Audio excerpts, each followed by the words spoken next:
Salut la famille, salut la MIFA, salut la mafia. Et oui, le gros lâche de supporters à Marseille, comme d'habitude, il clash sur sa chaîne.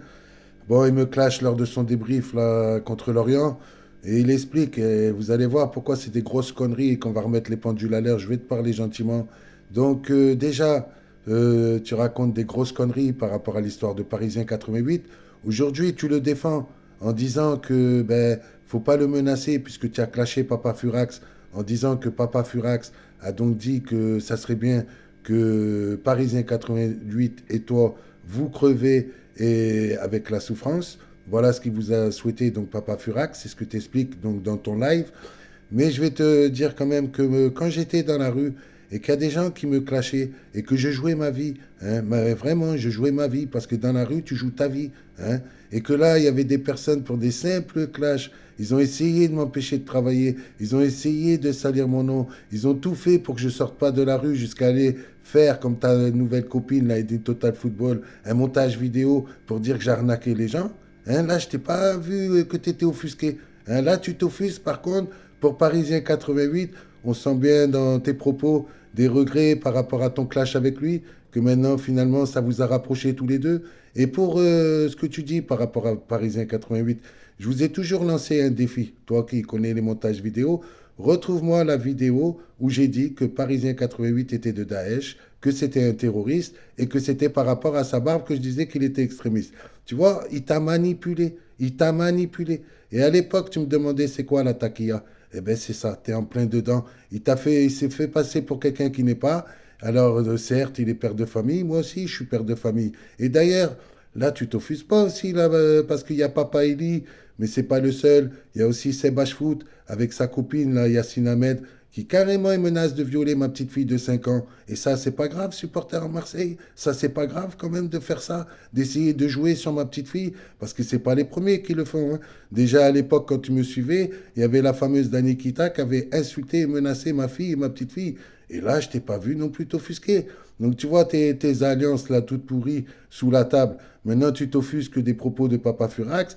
Mais franchement, les propos de Papa Furax à côté des propos qu'ils ont tenus sur ma petite fille de 5 ans, ça n'a rien à voir. Et maintenant, par rapport à Parisien 88, je te mets au défi. Puisque tu dis que c'est pour ça que du coup, t'as pas pu accepter mes propos. Mais c'est les propos qu'il a dit Parisien 88, parce que maintenant, tu le crois sur parole. Maintenant, c'est ton poteau, tu le crois sur parole. Lui, qui, je te rappelle, il a insulté tout le peuple marseillais. Et c'est de là qu'est parti les embrouilles, tu le sais très bien. Et derrière, quand on a fait des vidéos qui m'a traité de jacouille, ça, par contre, je t'ai pas vu t'offusquer parce que, au contraire, tu as même répété ça. On me l'a montré la dernière fois, ton commentaire jacouille. Hein. Donc, toi, pareil, tu reprends les propos maintenant de Parisien 88. Tu pourrais faire mieux quand même. Hein. Alors là, tu parles aussi, hein, bien sûr, du partenariat de Joule avec l'Olympique de Marseille. Tu vas nous faire le faux maillot encore, tu vas réussir à le trouver, le faux maillot, parce que ça va exister. Donc tu pourras vendre le faux maillot aussi sur ta chaîne, comme tu fais d'habitude. Hein. C'est ça être pour l'Olympique de Marseille. Alors je dirais pas pour toi que tu es un footix, je dirais que tu es un pseudo-spécialiste qui se la raconte beaucoup sur sa chaîne.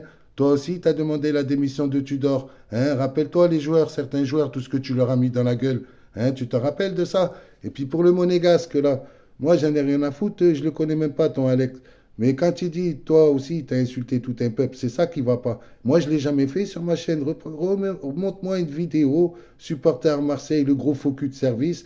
Montre-moi une vidéo où moi, j'aurais insulté tout un peuple. Je me refuse de faire ça.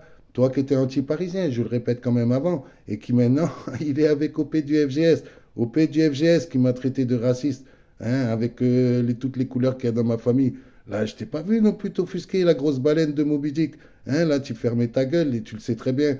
Hein, maintenant, tu as fait tes petites alliances. Hein, tu te mets avec plusieurs personnes. Et si ces personnes-là, je les ai clashées, c'est que j'avais des raisons. Et aujourd'hui, que c'est pas la première fois qu'on essaye de m'atteindre en menaçant ma petite fille de 5 ans. Et t'as pas honte de supporter à Marseille. T'as pas honte de vendre des faux maillots sur ta chaîne. T'as pas honte de défendre des personnes qui viennent insulter et menacer ma petite fille de 5 ans. Franchement, tu prends parti. Hein, tu prends parti pour Parisien 88, pour Papa Furax, et pour un Marseillais comme moi, là, tu n'as jamais pris parti, et tu n'as jamais fait non plus de publicité quand j'étais dans la rue pour m'encourager, pour dire aux gens, regardez, celui-là, il essaye de s'en sortir par le bien en vendant ses livres dans la rue. Tu vois, moi, j'ai eu des articles dans les journaux. Les gens qui m'ont vraiment vu, ils savent ce que je fais. Tu vois, rien à voir avec le ramassis de conneries que vous avez raconté. Et vous auriez bien voulu que je crève dans la rue. Ça, par contre, tu le dis pas, supporter à Marseille. Tu vois, c'est toujours deux poids, deux mesures avec toi. Mais on a l'habitude avec tes propos. On a l'habitude de que tu retournes ta veste au maximum. Et de toute façon, les faux culs, ils vendent des faux maillots. Voilà ce que je pense de toi. Allez, ciao.